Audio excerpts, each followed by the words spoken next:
And as happens these days, when Trump makes an appearance, so do the protesters. Our Byron Scott has that story. This is where all the action is taking place at the Gaylord National Harbor as the president speaks to his supporters. But across the street here are those who don't support him. They are a group of protesters. A relatively small but vocal group of protesters gathered in the shadow of the Gaylord National Harbor this morning. Their mission, to send a message to President Donald Trump and his supporters. Unfortunately, his stance and his policies just don't match what the people here need and what we want. As president, you know, we're supposed to have the government serving the people, and right now that's not the case. They targeted all the usual suspects. Trump's pledge to get rid of Obamacare.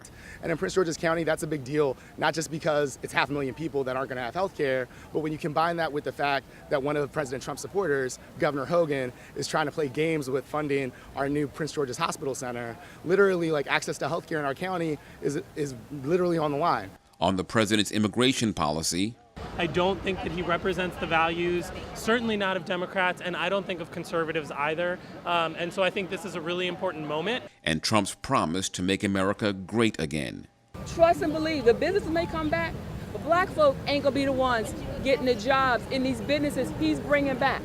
The coalition of groups, spearheaded by the Prince George's County Young Democrats, assembled directly across the street from the CPAC gathering.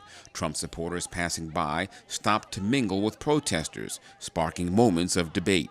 They have a vetting process now. Extreme vetting is what we have now. You can't get in. Extreme vetting is what we have now. Not surprisingly, no points of view appeared to be altered. But you're coming from a complete emotional standpoint. I'm coming from a logical standpoint.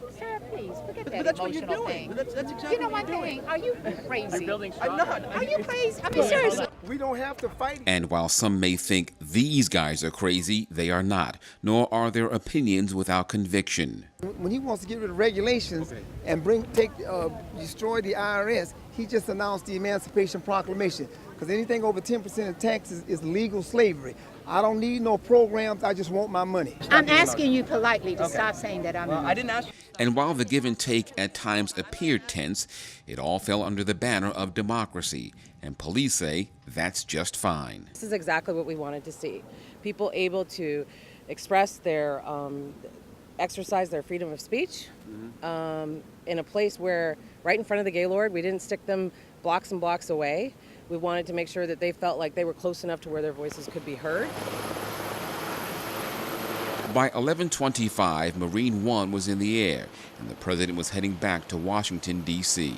The protest here lasted all of a couple of hours. The hope, of course, is that the message resonates far longer, but that, of course, remains to be seen. At National Harbor, Byron Scott, CTV News.